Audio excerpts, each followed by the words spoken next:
Hello, thank you for joining us for the very first meeting of the Cloud and Technology User Group of Olympia. I'm Derek Stanford. I'm CTO of Keeper AI and I serve as a state senator, and I'll be your host today. We have some wonderful panelists with us and a really special keynote. So to start us off, I'm excited to introduce Denny Heck. He's no stranger to the challenges and opportunities of technology. He has started businesses as a technology entrepreneur, and he was a founder of TVW. After serving 4 terms in Congress, he was elected as the 17th Lieutenant Governor of Washington State. Let's hear from Denny Heck.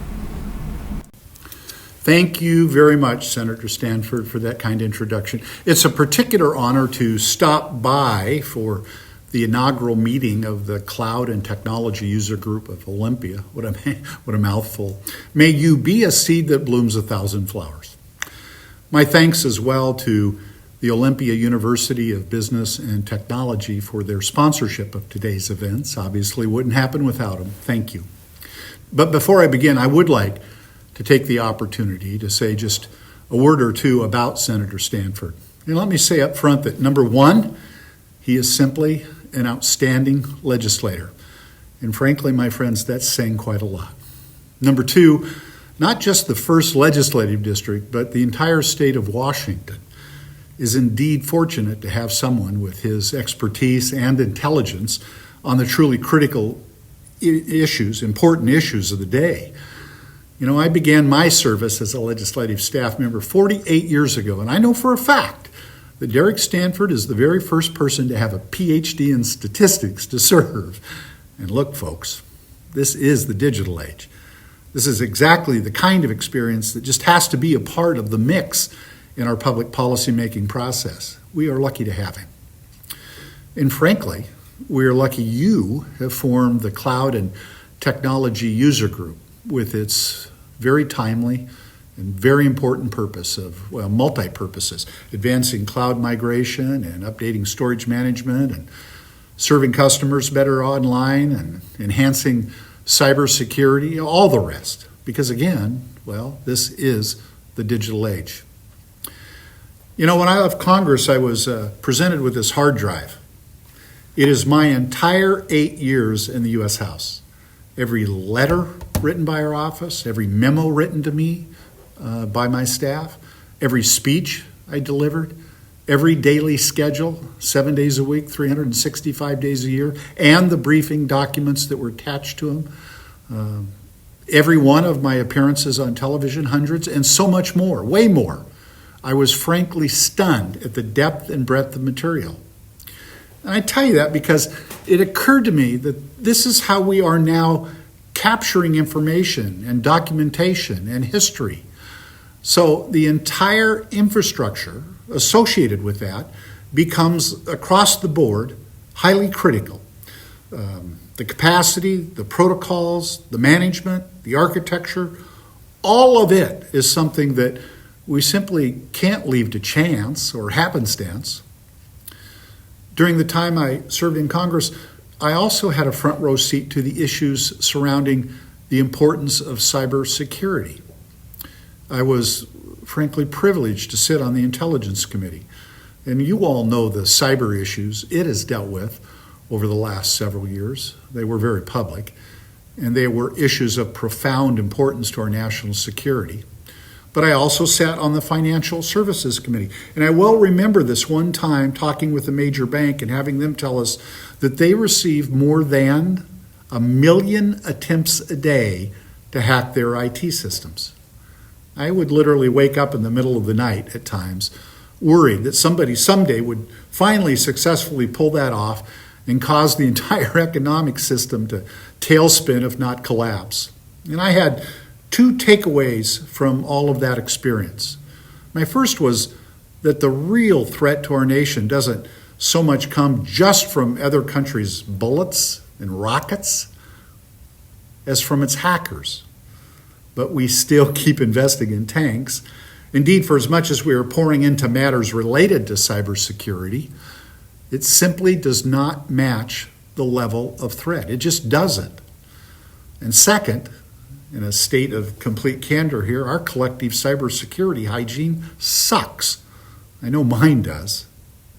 So any and all of your efforts in this regard are vital, period. Now, from a state government perspective, I frankly still look at your efforts with a great deal of optimism.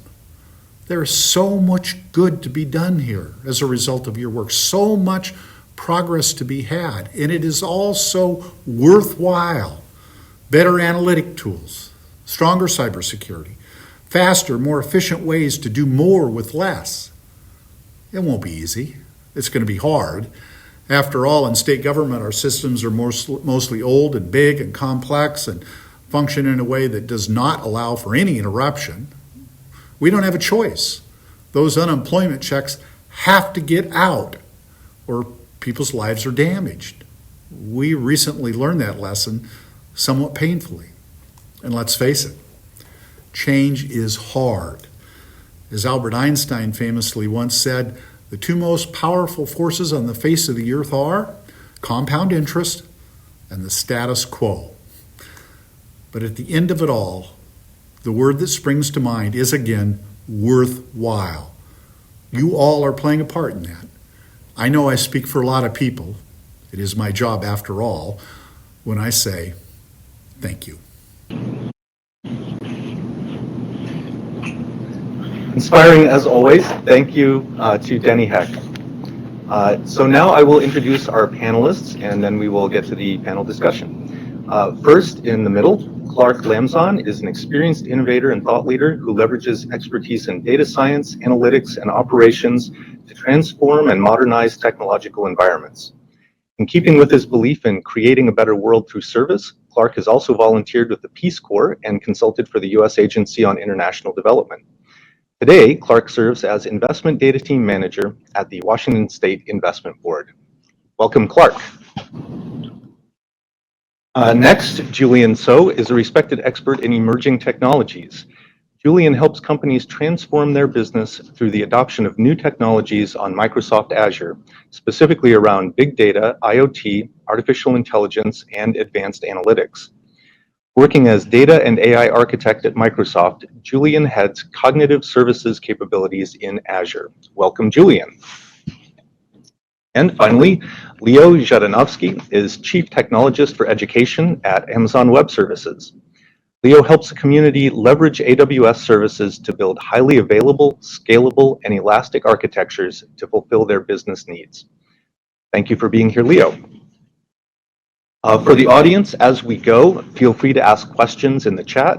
We will compile those for the Q&A part after the panel discussion. So, let's start with the big picture. There are many ongoing efforts toward digital transformation right now in Washington state government, including the very large One Washington project. So why is this happening now? What are the factors that are driving these changes? Anyone can jump right in. So I think one factor is agility, right? So when you modernize your applications, you can move faster. So you can develop things, you can try things out. If they don't work out, not a big deal, right? You can try something else.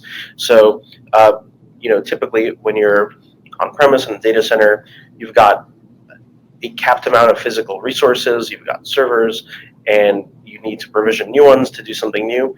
Whereas if you're building a modern application, if it's in the cloud, that means that you have access to a lot of different, not just servers and foundational stuff like databases and compute storage, but you also have higher level capabilities, things like AI ML services, the ability to send out emails, do different kinds of analysis on video and images. And so you can build applications that focus on the value of the higher level value of those applications and not have to worry about the lower level things as much. So I think one factor in the drive to modernize is the ability to focus on delivering that value instead of focusing on racking and stacking servers and physical things in data centers. I think for me, coming from a state agency, when I think about the factors that are driving transformation, I'm kind of looking at it from two directions. So from the top level, you have these either agency executives or folks in the legislature who can kind of see the bigger picture of agencies that need to move forward. The rest of the world is adopting these technologies, and they have a vision that we should adopt them, but they don't really have the capability to implement them on the ground. They simply don't have that capacity. But what they can do is they can supply resources, they can push through decision packages, they can speak up and advocate and say, this is the direction that we're going as an agency. And in fact, in our agency, that's exactly what we have. We have an executive who says, technology and data are going to be one of our core competencies, and she sets that tone. On the flip side, you have kind of this bottom-up demand for technologies, and it's not always that people understand that they want a new technology. It's that they have these pain points. You look at a business process that's driven by access databases, or in some cases even paper processes, Excel templates with a million macros. We've all seen those, and so there's this great opportunity to move forward to a better way. And then I think in the middle, kind of bringing it all together, is you have people kind of at our level, which is the project level. You come in and you understand the technology, you've got the executive support, and you can kind of plug those two together, and that creates this this wave that when it's working correctly can kind of push the transformation. I think the transformation isn't just happening right now. Actually, it's been happening for quite a number of years now, at least from my observation for the state of Washington. So if you think back to back when we started talking about software as a service, SaaS, for example. So it's happened, it kind of started way back. I think we are maybe thinking it's happening a lot more now, just because of the compressed timeline and acceleration of the adoption of technology. Our leadership in Microsoft has always observed and said publicly that they've seen 2 years of digital transformation happening in just a matter of months. So I think that compressed acceleration has really been more visible. So we feel like this is kind of really happening now when it's actually started quite a while ago. But I think what has really meant for Washington, in my opinion, is that it is a maturing of the adoption of the digital transformation. So we started talking about SaaS, which is pretty standard before in the past. But, even in our personal lives, you've kind of adopted, software as a service. You're not buying software anymore. You're consuming everything via the cloud, via a browser. I think today what we're seeing is really the next iteration of it, which is really platform as a service. But more importantly, it is basically scalable, highly scalable technologies that can only happen in the cloud because of the economies of scale, both from a compute standpoint and from a financial standpoint. So in my space, we cover data and AI and machine learning. And what that really means is a lot of data, right? Making business decisions. And I've worked with multiple organizations, but I've spent a lot of my time working with state and local governments. And I strongly believe that no one in the world has more data than a government organization. And so there's two things. It's really the volume of data and the type of data that we've seen. And actually we call it three things: the volume, the type, and acceleration of data. In my space, we call those three elements. So the volume of data has always been there. But what's changed is that they're really the type of data. So when we talked about data, we've only thought about structured data in the past: SQL database, Oracle databases. But now we're talking about semi-structured databases, right? We're talking about things like point-of-sale systems. But more importantly, we're talking about unstructured data. So we heard from the video that everybody's, content is being captured right now, including meetings. So when you have all that content, one of the biggest challenges is not that you have the content, it's how you make sense of the content. So one of the things that we do is really through search. How do you search content that's not traditional in nature? You can't write a SQL statement against a video, right? How do you actually, search the content if, let's say, the content is non-English in nature, or has accents, or something along those lines, or you need translation? So those are all technologies that we kind of bring to the table. That's not easily built inside of a traditional data center, and it's not economical for state government to adopt that. It's big use for them to kind of have the technology, but it's not economical for state government to actually develop that machine learning model to kind of address those issues. And quite frankly, it's not really the space for governments to kind of explore that innovation, but really to consume that innovation. And the third piece of it is really the acceleration of data. I won't name the organization, but I'm working with a Bay Area government customer. It is transit related, and they generate about 500 million rows of data on one particular mode of transportation per hour. And they got to make sense of it, right? So when we talk about data warehousing, that acceleration, and we're not talking about how many rows of data. We're talking about how many rows of data per hour, per minute, per second that's being delivered by IoT devices. So that's the third dimension of it, is the acceleration of data, how quickly data comes in, and they're very fragmented. And you got to have fast systems to consume and ingest that data, not just systems that can accommodate the data, but basically ingest the data on a timely basis. And these are all attributes, I think, of data that governments actually faces on a very regular basis, and is growing exponentially. I mean, it probably throws Moore's law out of the window from when it comes to data in that regard.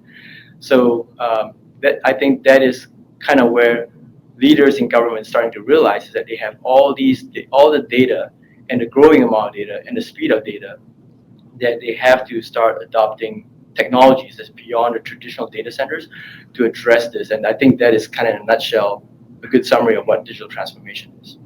Yeah, and actually you brought up unstructured data. I think that's a really important point, because we're at a place where there's whole new types of data that were previously inaccessible, data locked away in PDFs, data locked away in paper files. And I mean, the question referred to the One Washington project.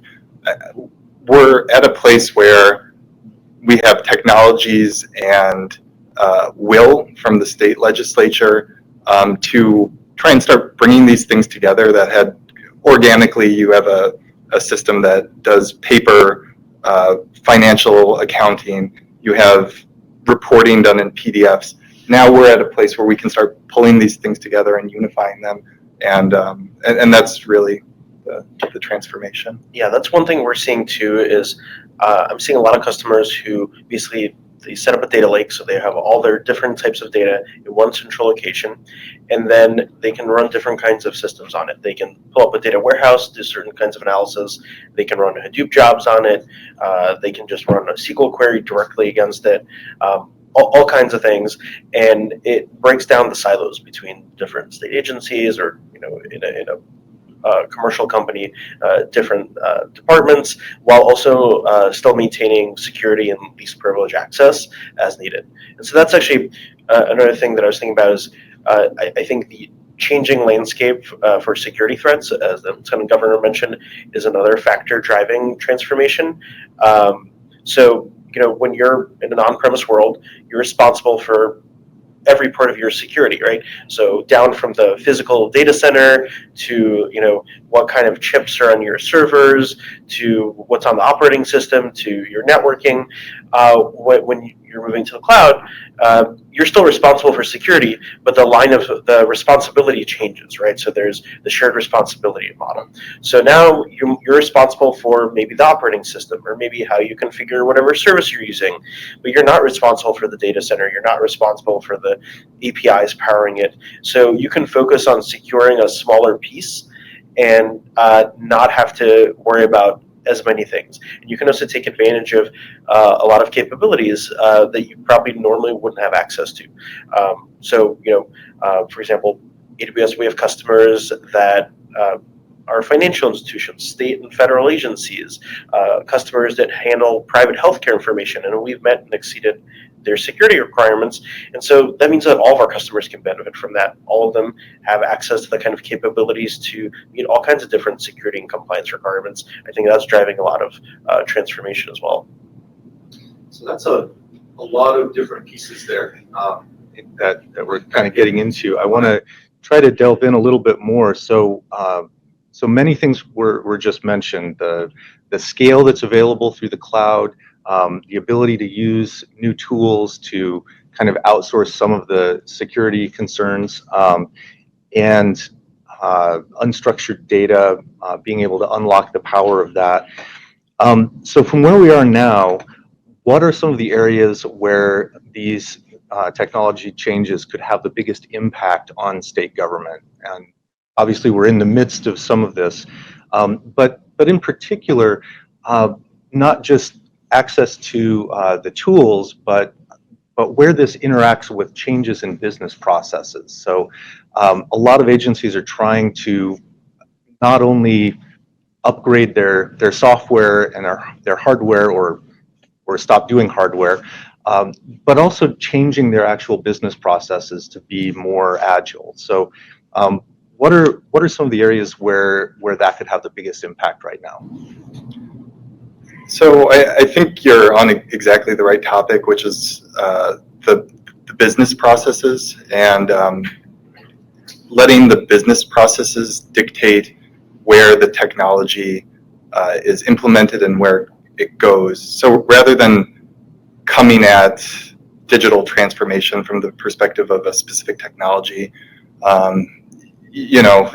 these things kind of go in waves where everyone gets excited about a very specific technology. I'll throw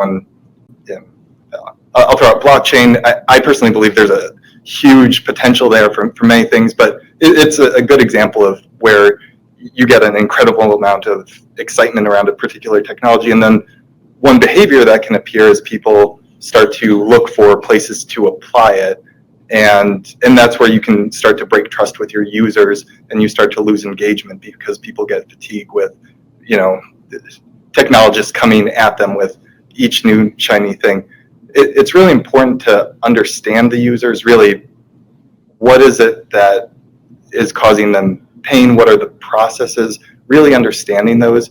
And sometimes it's not the fanciest or most exciting technology. Sometimes it's a sturdy old database, or sometimes it's not even a technology at all. It's looking at the process and thinking, do we even need to do this behavior that has just been happening over and over again?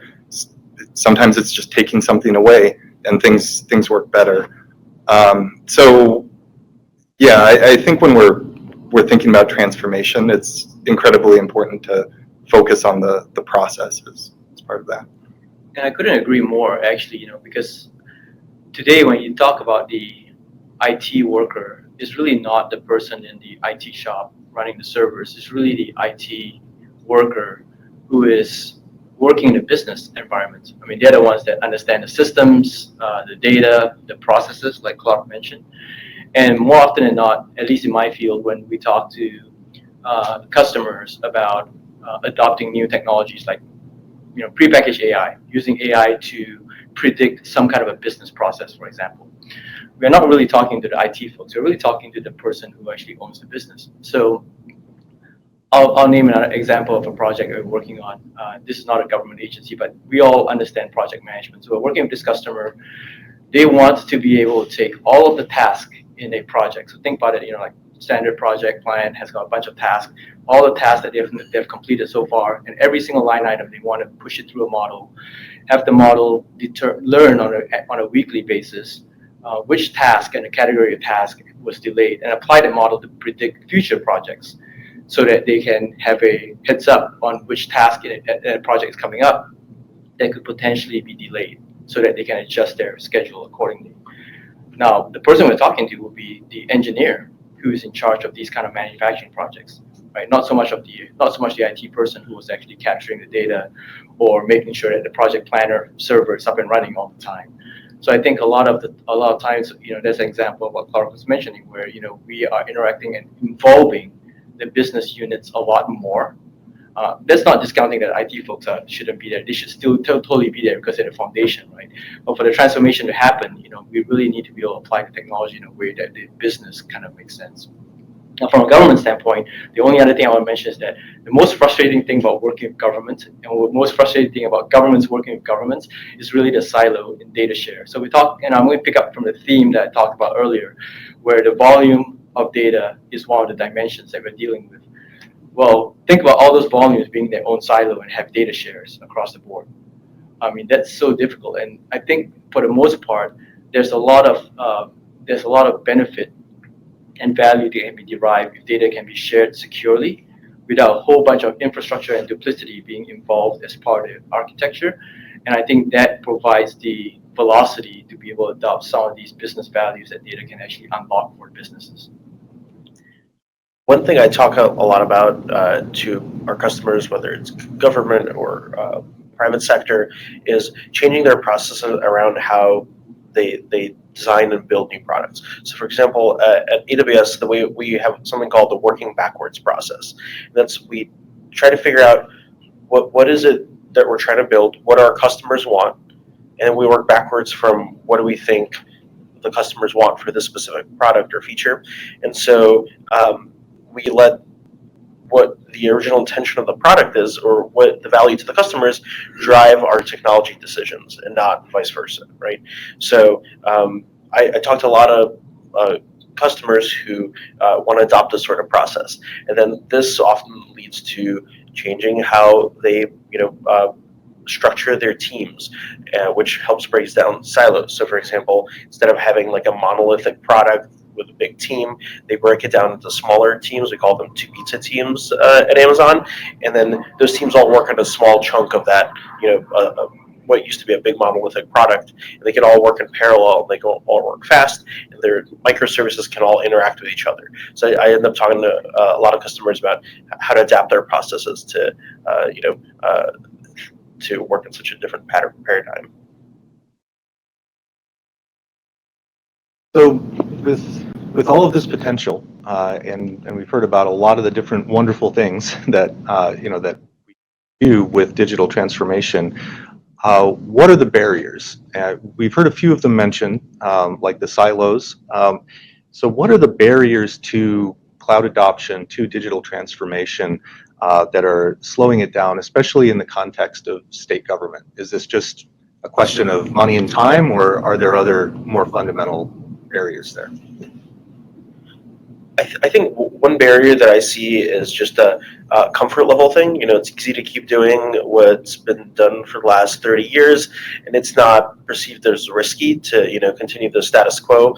And if you're trying something new, obviously there's a lot of perceived risk there. If something goes wrong, you don't want to be blamed for it. So I think it's a lot of, and it's been changing over the last few years, but there's a lot of just comfort level with new ways of designing products,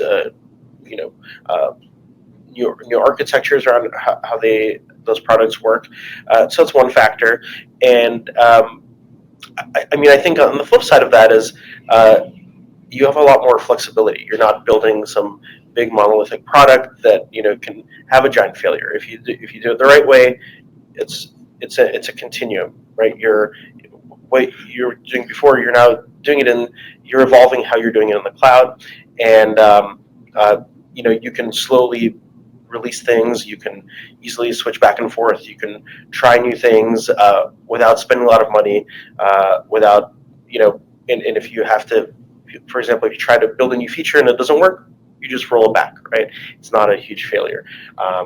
And so the flip side of that is you can experiment. But I see a lot of just it's fear of the unknown, and I think that's the biggest thing that I see. Yeah, I think you have a good point about the risk tolerance. So I came into this role from the private sector, and there's just a totally different risk tolerance between a private company and the state. With a private company, there's almost active encouragement, or at least I guess it depends. But in certain ones that are kind of aiming towards growth or a product, there's yes, try it out, move fast, break things. Let's fail 100 times and get a home run another time. With the state, you definitely don't get that sort of appetite for risk. There's a lot more distributed decision making. Failures come with greater consequences than the upside, oftentimes. It's just kind of a different approach to thinking about things. So I think that's one barrier. Another barrier, and this also struck me coming from a private company, is the pace at which things move here. So in order to do a big project, oftentimes you need to secure funding for it through a decision package, which is funding for a 2-year biennium. In order to get that funding in place, you are talking about putting your paperwork together almost 18 months before the start of that. So you're looking at these huge lead times, which are very inflexible, and they don't sit with one person. They sit across many agencies, and in part this is by design. And I've come to appreciate this. Part of this distributed decision-making and distribution of authority is in order to increase transparency and accountability. We're stewards of public funds, and you can't have one person kind of going rogue. Weirdly, I've actually come to kind of appreciate this long lead time as also a strength. I kind of think of it like those super tankers, like the one that got stuck in the canal. Once you get the thing moving, if it's going in the right direction, if you can get ahead of the thing and set it off, because decision making is so distributed, once the thing's moving, it's incredibly hard for one person to come in and blow it up. In a private company, you can have a new executive come in and just pull the plug on something. Or the flip side of failing 100 times and succeeding once is you can get kind of thrashing, where you're kind of flipping between one thing and another in an unsystematic way. So what you get here is, okay, we're going to be there in 2.5 years. If you can get the thing aimed correctly and you can get it going smoothly, you're actually on a pretty good ship. If you're aimed in the wrong direction, you're off to the wrong port. So I think it's both a strength and a risk and an opportunity.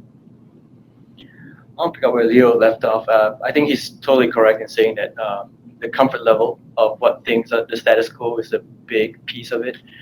And I think it's an interesting problem because I think it's a chicken and egg thing, right? Because the price of that uncertainty, once you overcome it, is to basically ramp up and get skilled up to accept the new challenges. So having the ability to skill up, and by the way, you got to skill up really quickly, because if you don't skill up quick enough, you're going to be falling behind all the time.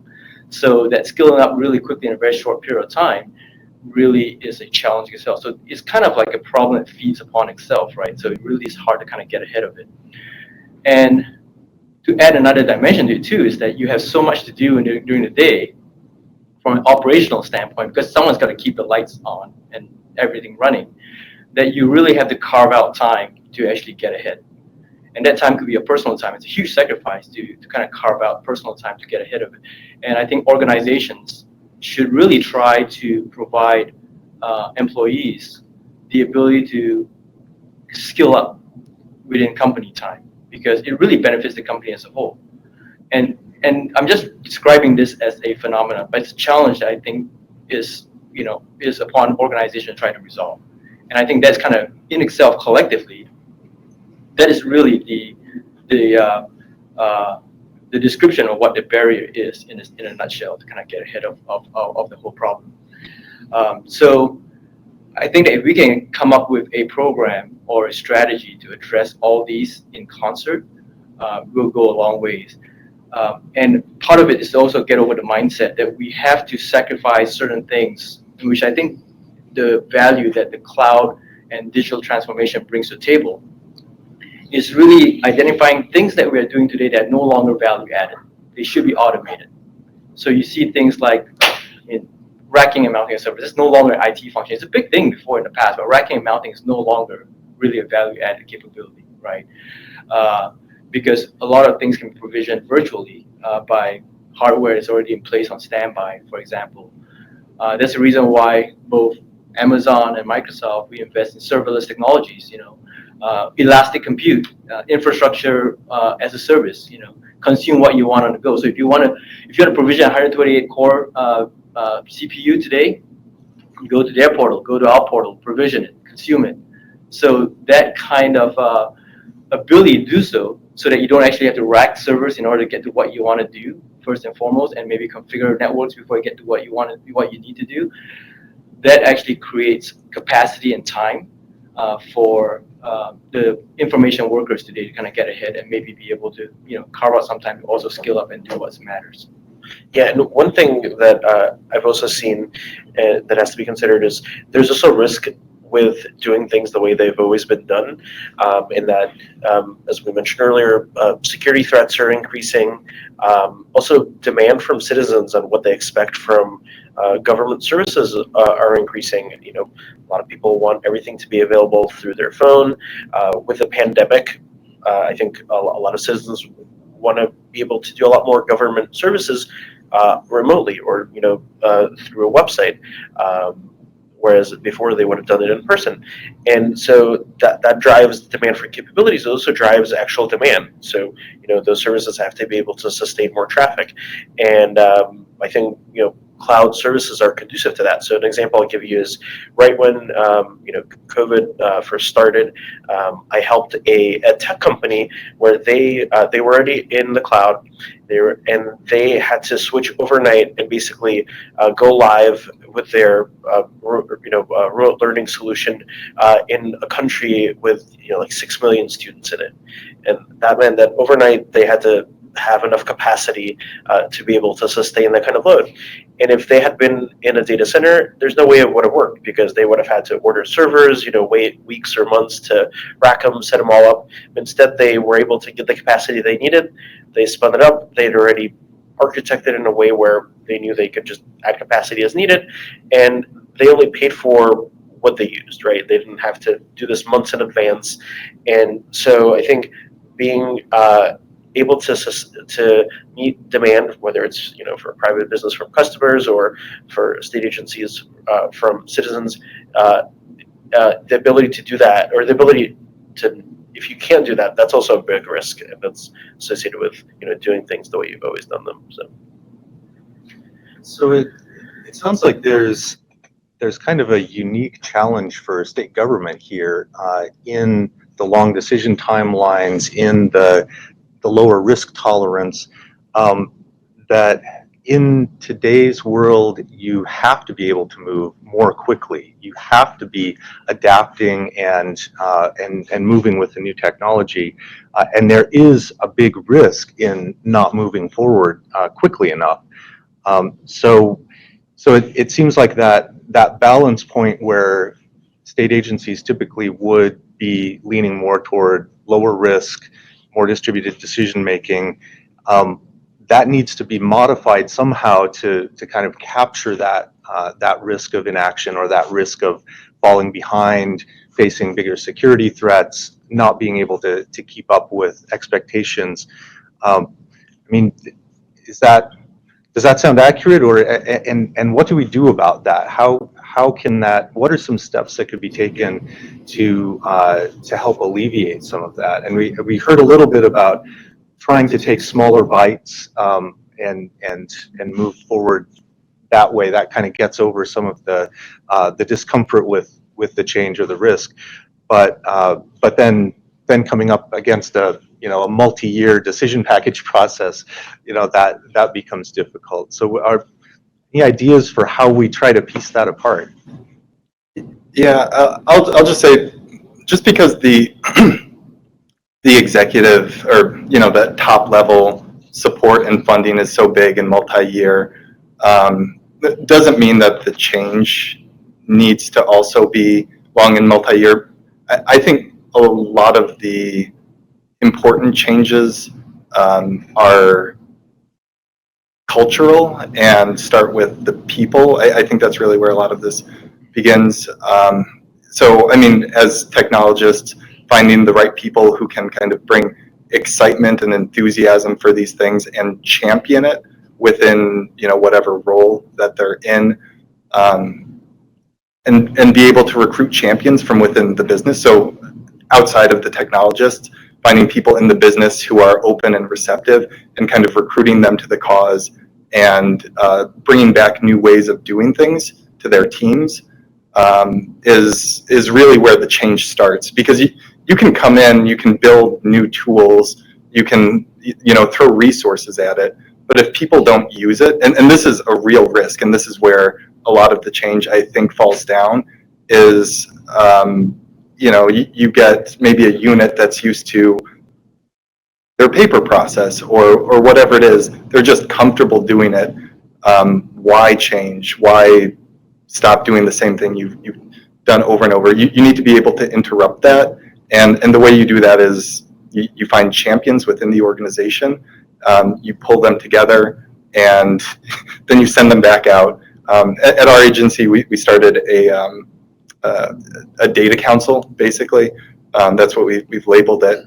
And we pull in users who we know are kind of open and forward thinking in terms of technology and adoption, and just pulling them together, giving them a name and a place to share ideas, and then go back to their units is, I think, kind of the spark that it ignites the change. And then you come in with the technologies and new tools and say, hey, here's the thing, bring it back, and then they go. I think that's so true. I think it really comes down to cultural and people. The only thing I can say is that for leaders, actually, in the technology world, is take a leap of faith, because there's actually a silver lining. The silver lining is that you're never going to be at the bleeding edge. You want to be at the cutting edge, you're never going to be at the bleeding edge because somebody's already there, at least from a state government standpoint. So if you are worried that there's a risk, just know that there's a high probability that someone's already done it and failed and kind of took care of it. You've got to be really, really unlucky to kind of stumble on something that hasn't been discovered yet, at least in our business from a state government standpoint, right? So take a leap of faith, that's one thing. The second thing that is a takeaway that kind of overcomes some of that barrier is that, just fail early without a whole lot of cost. So if you have to go out and procure a lot of stuff, software and hardware, to get something going, and then figure out if it failed, that's one thing, right? But if you can very quickly and be very agile and spin something up and conduct an experiment in 48 hours, 1 week, that's really our timeline. My group goes in and we try to get something going within weeks, and just after that, that's going to be a decision milestone, go or no go. Yeah, it's going to cost, because all experiments cost, but you'll be surprised at the cloud economics level, the scale that we deploy stuff, that is very, very low cost from an experimentation perspective. So that can be very valuable in kind of giving you a lot of insight. It's also a way to kind of get rid of a lot of the uncertainty, and I think that will really identify, kind of take away the fear for that risk, and just kind of put in back pocket that it's actually a greater risk to not do anything or be a little bit slow than it is to kind of try something new and then maybe fail and discover that that might not be the right direction to go. Because inherently, if you kind of stay where you're at, even like if you use security as the main theme right now, if you don't do anything, the hacker is going to figure out something new anyways, right? And if you try something new and you go out there, yes, there's always going to be a risk, but chances are that risk is going to be a much smaller footprint than it is if you just stay where you are. I think you're both totally right. I want to add a +1 on the finding cloud champions. Exactly. And that's what I've had success with, is you find somebody who sees the value in figuring out a new way to do things. And I think what they typically realize is, hey, I can be a force multiplier. Whereas before, I can only do so many things. Now with modern applications, with the cloud, everything's scriptable. There's an API behind everything. That means I can impact more change, right? And I can be more effective.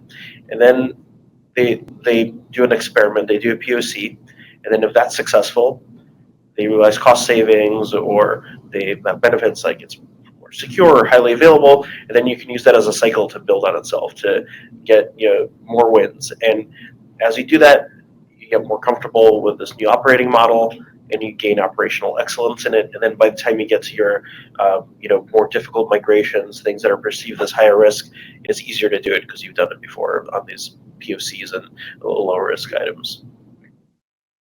And that's a good segue to talk about the workforce, actually. As we move to new tools and methods, is there a skill gap in our workforce? We've been talking a little bit about even a cultural gap of wanting to adopt these new technologies. How can we address that? And also kind of keeping in mind the, again, unique situation of state government of generally having lower salaries than the private sector. So it's hard to just bring in a bunch of high-level experts.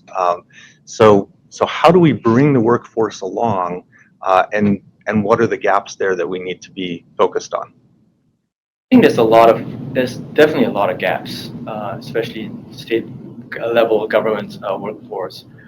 But the good news is that I think most organizations, I know my organization, Microsoft, and definitely AWS and Amazon, they are really keen on investing in skilling up our customers' technologists. So yes, there is a skill gap, but the good news is that there are actually probably today there's more avenues to get skilled up at zero to no cost for anybody who's interested, whether you're a student or you're a seasoned technologist, to be able to get trained, even certified if you wanted to. Yes, there's always going to be a challenge of finding time, and we kind of talked about that earlier. But that's something we just have to deal with, right? But we do have a gap, but we do have tangible solutions in place, I think, to kind of fill the gap. It's just how we go about kind of adopting those solutions, kind of moving forward. So I think that's really the key, is to kind of capture those opportunities, and we can probably close the gap. Probably not overnight, but like I say, it's going to be steadily working towards closing the gap. In terms of the salary piece of it, I mean, that's kind of one of those things that's really hard to capture. But I think that there is the right personality for the right job, right? And the skill should not be the one that defines that personality. So someone whose personality is more balanced and want to not, be out there taking risk, but they're truly interested in public service, in making sure that there are things in place for government. There's no reason why that person's skill gap should be an issue, should actually exist with somebody who's actually cutting edge, working in the private sector. There is a price to pay if you want to go from public sector to private sector, from just amount of time standpoint and amount of risk of job stability across the board. But I think there's always going to be sufficient people who want to be in public service, and there's going to be sufficient people who in private sector. And no matter how much money you throw at some of these individuals who want to be in the public service, I don't think you're going to be able to lure them away. So I think that that would be something that but so we can solve that by just making sure that they are skilled up. They are not at a disadvantage from getting access to training that puts them in a position where they are going to be perceived as less talented than their counterparts in the private sector. Yeah, I totally agree. So at AWS, we have a whole training and certification organization that is dedicated to making sure our customers of all kinds, get the right level of skills. We also work with universities to add cloud skills to their curriculums as well. And one other thing that I've seen that's successful, I think, in the federal government is, they had programs like 18F and the digital service, where they basically, they had folks from the private sector come in and do fellowships, for a year or two, and they would advise different government agencies on how to modernize and how to solve various IT challenges. So I think if state government replicated something like that, that would probably be successful. But yeah, I mean, I've seen whether it's people who work at nonprofits or federal or state government, they're all mission driven, not necessarily salary driven, and that's great. That means they're I think I've seen them do things as impressive, if not more impressive, than employees of private companies. Yeah, I want to talk about recruiting for a bit, because when we're talking about closing the skill gap,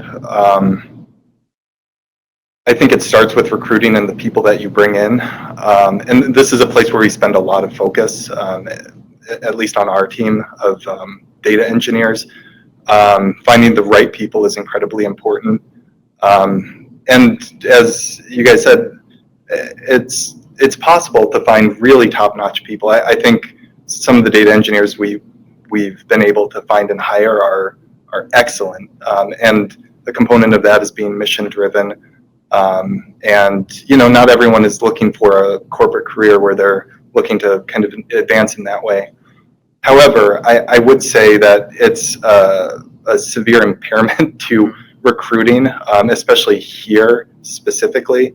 So when you're looking for top-notch engineers, you are basically competing with large tech companies who are able to offer substantially more, and not just offer more, but the recruiting operations that they're able to sustain, they will proactively go out and look for people and try and pull them in. We just don't have those resources as a state government. So it is possible to find really good people, but you need to work at it and you need to treat it like a job, and you need to be willing to walk away from people who aren't, or a recruitment that isn't producing a candidate with the proper attributes. So one of the things that we do to kind of ensure quality, we have a number of interviews, including a 5-hour technical interview where we actually have them build a solution and talk us through it. And I think that's the kind of effort that you need to put in to be able to feel like you're identifying people who are really able to bring the skills that are required. But yeah, I would say this is probably, if we're looking at gaps in places where something's missing in the pipeline, it's being able to recruit this talent. And it's a small pool too, especially if you're trying to keep it in the Olympia area. Your kind of pool of recruits is much smaller. We've done, I think, 5 or 6 recruitments. We've walked away from 2 of them, and you start to see the same names in the applicant pool over and over. So it's a challenge. I think that's where the cloud probably really helps, because you can now advertise, and if management or leadership in government organizations are willing to explore remote workers, because you can really do everything or anything from wherever you are in the world, and that's really a key thing. I'm a big proponent of being able to do anything you want to do anywhere in the world. So we don't actually have to have people physically located in Olympia. It'd be great if you can, but if you don't want to, why write them off? If you don't have to physically rack and mount the server, that's what I went to, right? Then why not, right? You can provision a virtual server from anywhere in the world. So I think that's one of the things that as government organizations, we definitely have to address, because that is something that we are seeing more and more private organizations doing. So you want to make sure that that gap in recruitment doesn't grow wider. So it's an easy benefit to extend, to say, hey, you know what, we value your skill, we think you're great, and we hear that you have passion in public service. You don't have to uproot your family and come and leave your family and come over here and work, right? You just work from where you're at, And if that can work for the role that you're hiring for, once again, I'm cautiously optimistic, because I've at least observed, it's no scientific approach, but I've observed that there are many roles that can be done remotely. I think the pandemic has kind of showed us and proven that, right? So I think that's something that management mindset, if it's not, and I think it's changing a little bit, and a lot of it's outside of control, I think that needs to be accelerated to basically close that gap. I think you're on a really good point, because when I joined and everything was 100% in person, I actually found it kind of strange that there was so much emphasis on being physically located in an office. I had actually never had my own desk before in my life. It's always just corporate offices where you like hotel in, right? Yeah, exactly. And so having a place with my name tag, and the expectation was that I walk into a specific place and then sit down, and that's work, was kind of different. And then I think what's happened with the past year and a half is the lens has kind of been open to, there's a different possibility for the future of work here. And I don't think a final model has totally been settled. Would we be all right with totally 100% remote work? Just throw it open, say, okay, we'll hire anywhere if you're good, take it. That's one model. There's, going back to the cultural component, there is some value to in, feeling like you're a team and a unit. Right. So that's the other component that needs to. Yeah, and I think it's actually kind of interesting, because a lot of things that enable us to do remote work, like solutions like Zoom, they're hosted in the cloud, and previously one of the reasons you had to be in the office is you had to have access to the network, or there's certain things in the office that you can't get at home, or now there's a lot of zero trust architectures where I can access most of the systems I need from anywhere in a secure manner, and that actually enables me to work remotely, which then opens up a bigger pool of employees that you can hire. So I think it's a cycle that feeds itself. That's interesting. And one thing I'm really actually quite interested and intrigued in is really tapping into the non-traditional workforce. So think of the person who's highly skilled, who's fortunate enough to retire and wants a better work-life balance and don't want to work full-time. Well, 2 part-time equals 1 full-time, and if you don't have to train the individual, the 2 individuals, because they are already skilled in business processes and whatever is needed, and they're able to work remotely in their place of preference and retirement, I mean, you actually have maybe a very untapped pool of non-traditional, highly skilled employees that you may not even consider in a more traditional sense. So that flexibility is really quite amazing. I want to mention, you made me think of another challenge related to recruiting, and that's career advancement opportunities. In state governments, it's more difficult to provide a clear progression and pipeline. You do have different levels, but it's just different than the private sector, where you could grow into a product manager role and then from there kind of keep going up and any direction you choose. In state, it's much more limited to the extent their pathways, they're much more narrow. And so looking at people, say, earlier in their career and trying to sell, someone who's maybe straight out of a computer science master's program, the value proposition is different. Another idea for kind of engaging external expertise that was mentioned in the chat was setting up advisory boards, which I guess is an advantage for the state, being able to attract people who are interested in just volunteering to come in and engage and help. And we do have a number of those, but that might be something to explore further, to both to get ideas and discuss issues, but also helps increase the network for potential recruiting. But I think it's been really interesting hearing about really the difference between recruiting for the state versus private industry, a very different look to that and different set of challenges. So let's talk a little bit about what these projects look like in real life. You've all seen a number of different digital transformation projects. What does it look like when something starts to go wrong? What are some of the warning signs that people should be aware of? And then of course, how do you get it back from that back on track? Could you talk a little bit about that? What should a manager be watching for in these projects to help realize that something is going off track? I think when it comes to big migrations, the biggest thing I've seen is just paralysis by analysis when planning the project, where there's a lot of decisions to be made, and folks spend more time trying to make the perfect decision up front for how we're going to do this big migration instead of just starting, right? And so I think the solution to that is to break up a big project into multiple pieces. So for example, let's say you're closing a data center, you're trying to move it into a cloud provider. What you do is you break it up into what part of this can we just lift and shift. So we're basically just taking exactly what we have on-prem and moving it in a similar way to just virtual servers in the cloud. What part of it can we replatform? So make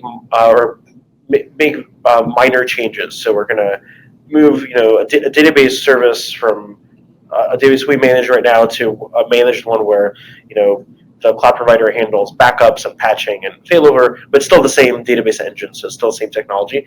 And then what do we retire? What do we leave in the data center? And then what do we totally re-architect and build it with serverless and modern technologies, which is going to give you the greatest benefit of the cloud, but also is probably the most complicated. And so segment those out and then move in parallel, right? And because you're not committing to buying a ton of hardware up front and a bunch of capital expenses, I would say don't be afraid to, again, experiment and be agile. So if you try something out and say, okay, this didn't work out, that's okay. So I like to think of decisions as one-way doors and two-way doors. So, right, a two-way door, you can walk back out of. So if something's a two-way door, just make a decision. If you have to, change course. But then a smaller subset of decisions in a big project are be one-way doors, where we're going to choose a core technology we're going to use. We're going to, it's something we're going to take a dependency on some service where it's going to be hard to back out of that kind of decision. Those decisions you want to think long and hard about and make sure you make the right call up front. But most of your decisions on a big project are going to be two-way doors. So just make a decision, and if you're wrong, just change course, and that'll allow you to, I think, move fast and not get stuck on anything. And what Leo mentioned is classic Agile methodology, right? You kind of almost have to do that because, like at Microsoft, I'm sure it's the same as AWS as well. We update our features on a monthly basis, right? So you kind of have to have the same practice from an implementation standpoint to be able to take advantage of the rapid changes in technology. And so the Agile methodology is really very key and crucial. And like Leo pointed out, parallelism to kind of have to decouple things that would eventually converge instead of the linear fashion of doing projects like we do today. So we traditionally kind of lock down everything from infrastructure standpoint. Then we build the application or the database layer on top of that. Then we build the application on top of that. After that, it's a very linear piece of it. And the technology requires us to approach it in that linear fashion. But today it doesn't anymore. You can run it in parallel. So we do a lot of our work in sprints right now, or for machine learning, we do it in epochs. So we run that, epoch 1, we only have model at this version, and epoch 2 add more parameters to the model and then build up on it, right? But then if we look at it from the whole model when it's finished, and if you started there, it's going to be too mind-boggling. So we have different epochs or different sprints if it's in software side of the house, and we want to be able to have those small wins. At any point in time, everybody knows they can pull the plug. That's the failed quickly mentality without a whole lot of investments. So I think that is kind of really the key thing that we need to kind of really adopt to be successful in today's cloud world. Yeah, when I think about big projects going off the rails, I think one of the things you mentioned, the analysis by paralysis, I think that's definitely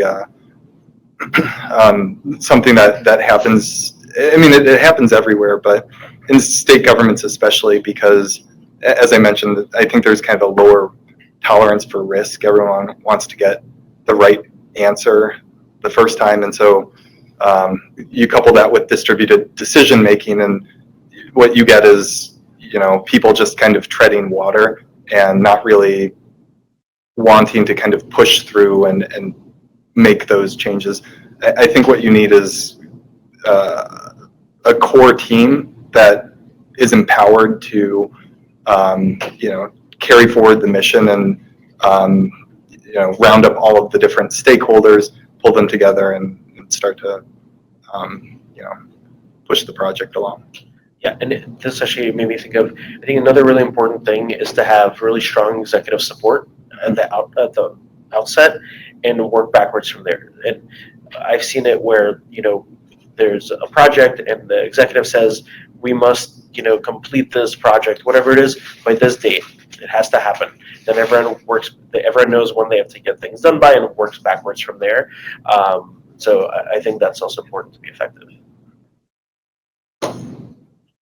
Okay, so at this point, we're getting through our time. So I want to open this up to questions from the audience. So just a reminder for the audience, you can use the chat to post questions, and we will compile those and get through as many as we can.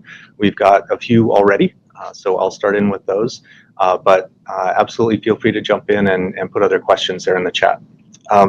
So before we jump to the Q&A, any key points that you've been thinking of that you want to bring up at this point? Anything we've missed that you're just saying, hey, I want to go back to that? Anyone want to jump in on anything?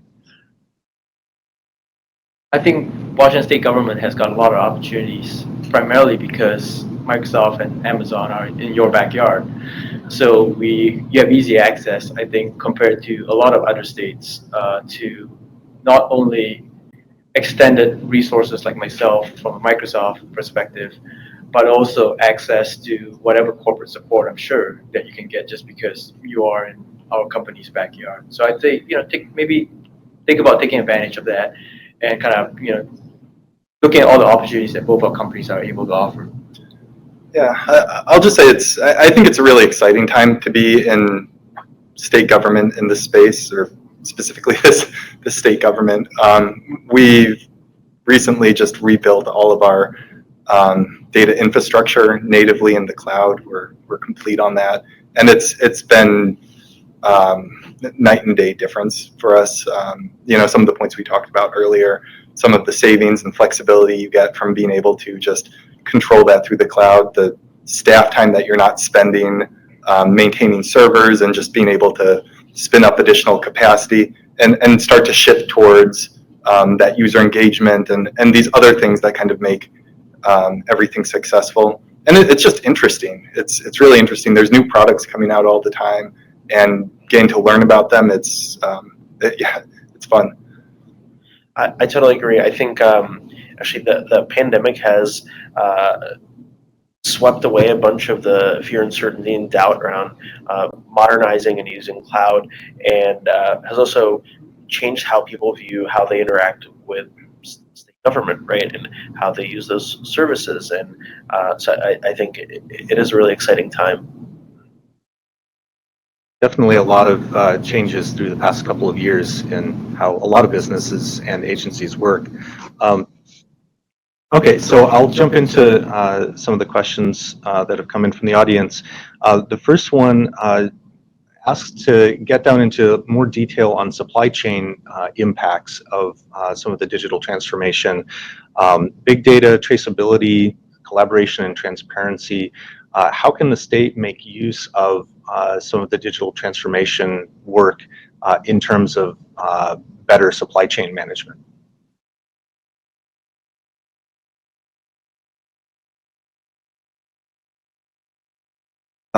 Would that be referring to the physical supply chain? Yeah, kind of tracking,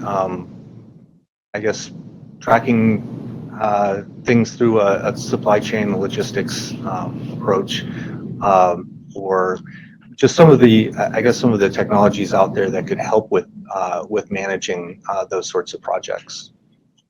So we've got a whole set of services around IoT, so Internet of Things, and so what I see some of our customers doing are, for example, they have chips on whether it's equipment or, I could see it being used, for example, at a port or anywhere where you're tracking supply chain, and those chips are enabled to talk to our APIs. So whether they need to store data somewhere or, log traffic on a highway or whatever it is, they just have built-in functionality to interact with our services. So that allows you to do things like easily, equip anything to keep track of a supply chain, to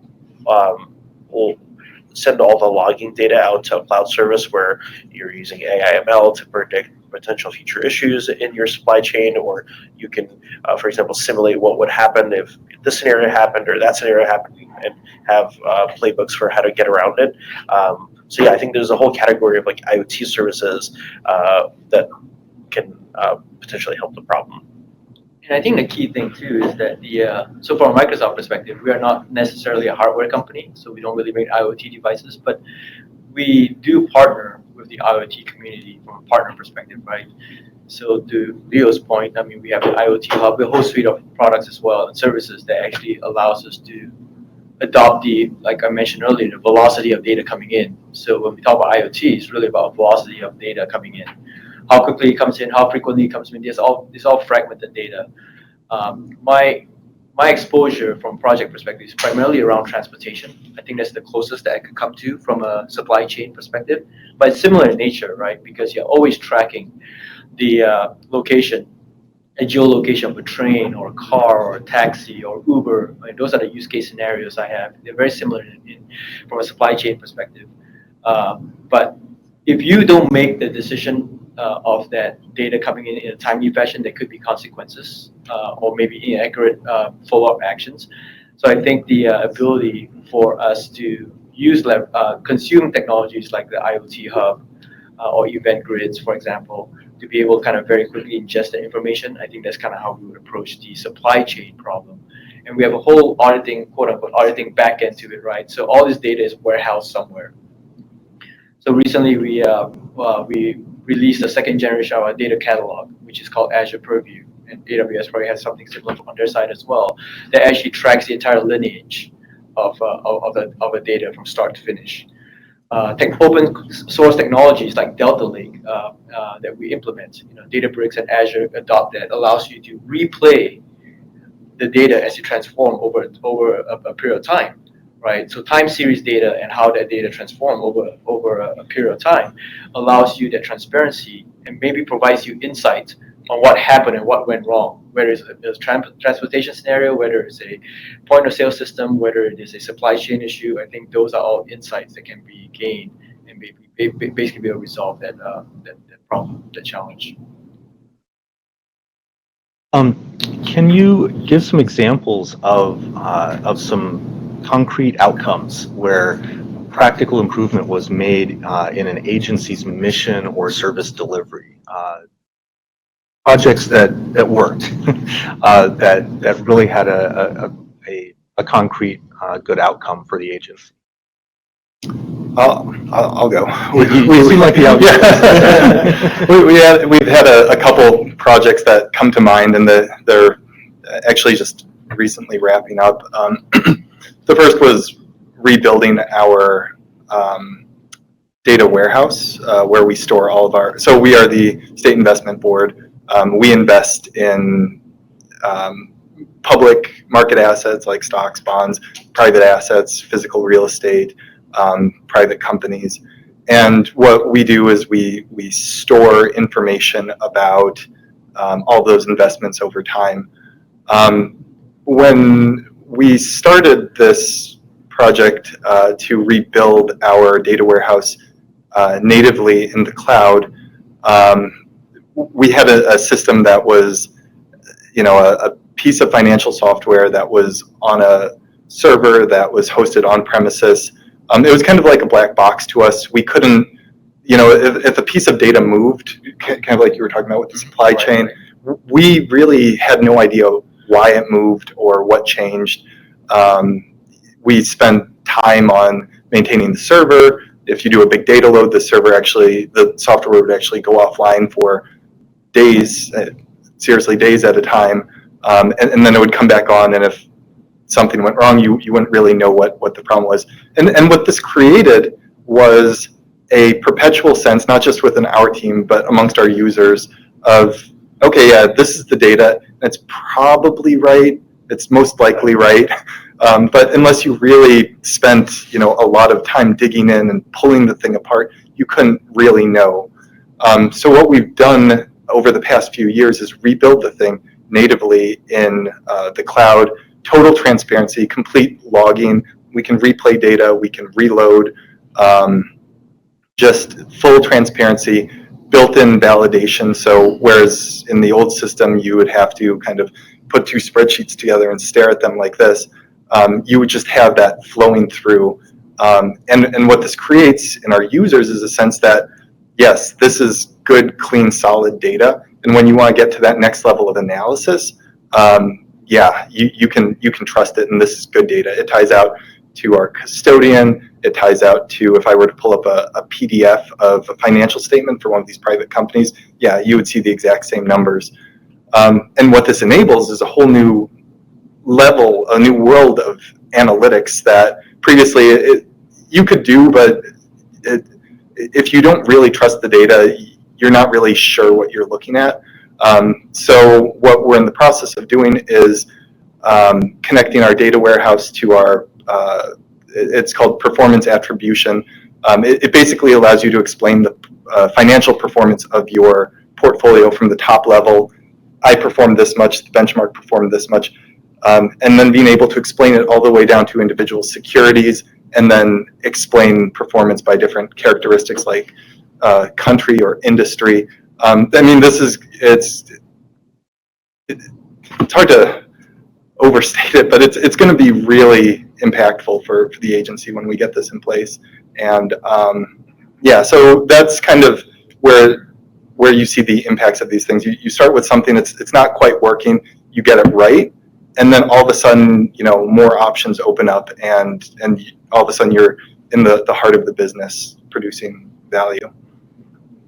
Actually, I have quite a number of projects around impacts like data warehouse, etc. And I think Clark's example is actually very similar to one that we have as well.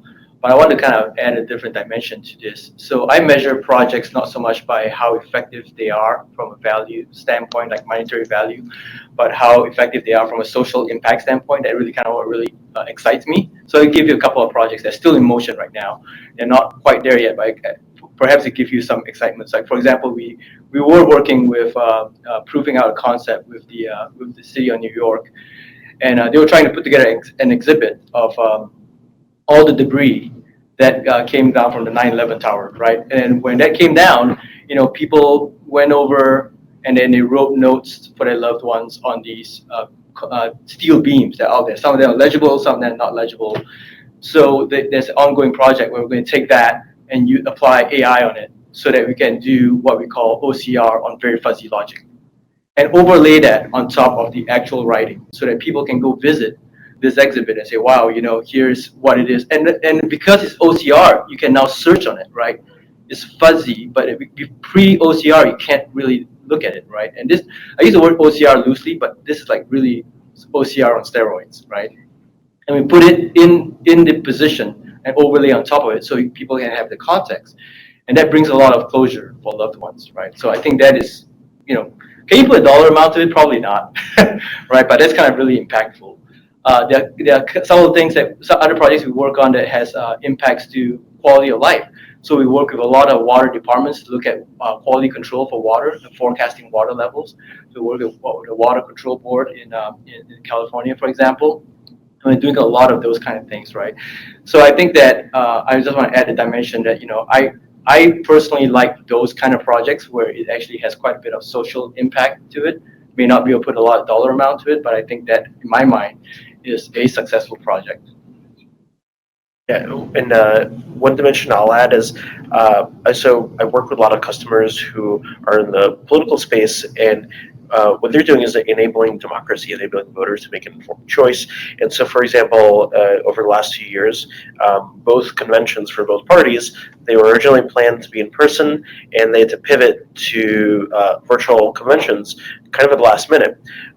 So I worked with them to basically, they rapidly had to be able to set up, for example, their control room, which is typically in person, right, where they control what video feed goes on the broadcast, to all be hosted in AWS, and also all their video streams. So all the basically equipment that streams from the convention center out to the cloud, out to millions of viewers on different kinds of digital devices, TV channels, however they want to consume that.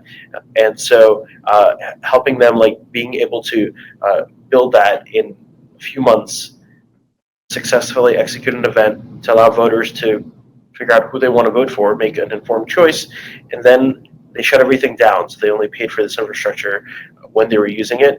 That was, I saw the impact of that, and that was, I thought, while not exactly a state agency, that was a really interesting mission-driven project.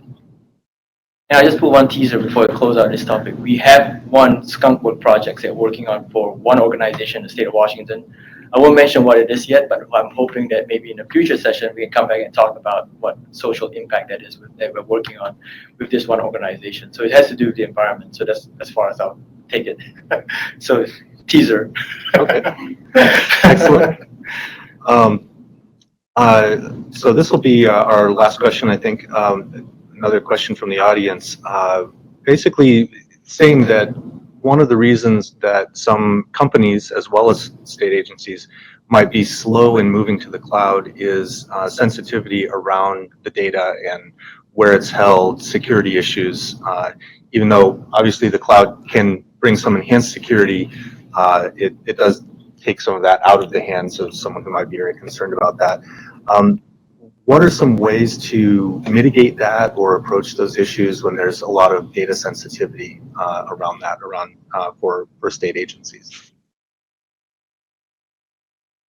I think we just got to get out of the mindset that security is centered around the physical topology or the physical location of a data from a data at rest standpoint. We have papers out there, and also been validated by a lot of security experts, that really who you are is more important than where you are. So, getting the right access to the right person.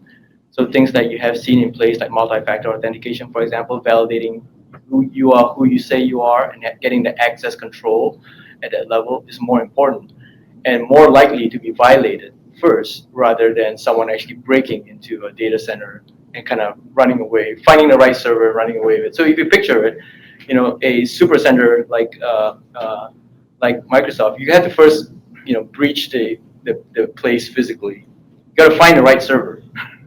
And there are a lot of servers. I won't go into numbers there, and then find the right hard drive, and then kind of get out of there without anybody noticing. In an environment where it's lights out operations, so the mere fact that somebody is there is going to trigger an alarm in the first place. They're looking at putting data centers in the ocean, right? And I always say that sharks are a pretty natural barrier for data access breach from a physical standpoint. At least for me, I've got a fear for sharks, so it's the last thing I'll do. So I think we really should be focusing on the logical layer, the authentication layer, rather than the physical layer from a security standpoint. And once you get past that, then you realize nothing's 100%, but you have really significantly improved on your security posture, in my mind. Yeah, I totally agree. I think when you're thinking about security, first of all, when you're moving your data into the cloud, you have control over where your data is. So, for example, if you're moving a piece of data onto AWS, you pick which region it's in. The region's in UL-front. So, for example, the closest one to here is in Oregon. So you pick that region. Within that region, there's different, we call them availability zones. They're basically data centers. So for some of our services, you pick the specific availability zone. For other ones, it'll replicate them within that region across multiple availability zones, for basically redundancy. But will your data ever get moved from Oregon to a region in, say, Sydney, Australia? Unless you move them, no. So you have full control over what geographic region your data is in. And then on top of that, I think moving to the cloud gives you a bunch of enhanced capabilities that can actually improve your security posture. For example, it's pretty easy in AWS to encrypt your data at rest, basically everywhere that it's at, and with a click of a button. Whereas doing that in a physical data center is pretty hard. You have to get specialized hardware, software, costs a lot of money. In the cloud, it's a checkbox. And then also, I think it's really important to think of security as a kind of like an onion that you have to peel, multiple layers of security. So instead of having like a hard outer shell and a soft interior, there's security built in at every layer. So there's the physical security of the data center. There's once it's the stuff you configure in the cloud. There's where you store your data. You configure least privilege access. You configure who can access the data to what. And by default on the services, it's deny all. You have to open up access. Then you have to think about network rules. Then you have to think about authorization, who's authorized to log into the system. So there's multiple layers of security, and you should configure them all, and you can configure them all in the cloud to actually enhance your security posture. So if one control gets breached, you still have multiple other controls to prevent actual security breach. And I think, getting folks comfortable with that is just a matter of time, comfort level, training, and those are all play a factor in it. I've got one takeaway for that piece of it, to kind of get over that piece of that fear. If you go at security alone, if there's anything that happens, you're by yourself. If you come with us, at least we are there with you. So it's a non-technical answer. So at least we are all a community trying to address any of the security risk, right? So don't go at it alone. So especially if you have a backing of a lot of experts that address the security. I mean, I think that in itself is some of a comfort, I think, and also improves the security posture. Yeah, I think a good example of that is, for example, we have a lot of customers who get DDoSed a lot, and they DDoS problems. So we have a service that you can basically put it in front of your website or application, and it helps you block DDoS attacks. And one feature of the service is you can actually get in contact with our DDoS response team, and this is the same team that handles like DDoSs for Amazon.com. So they've got 20 plus years of experience dealing with these kind of attacks, and like getting access to those kind of resources, I think is a huge value that you can't get if you're doing it on your own. So from a security standpoint, really going to the cloud does bring a lot more resources in that you have access to. Similar to the way that even within an environment of low risk tolerance like state agencies, going to the cloud gives you a lot of resources that you can use to take steps that are smaller, to experiment more, to have lower cost and lower risk to trying things out. So it kind of opens up those possibilities, but of course first you have to get there.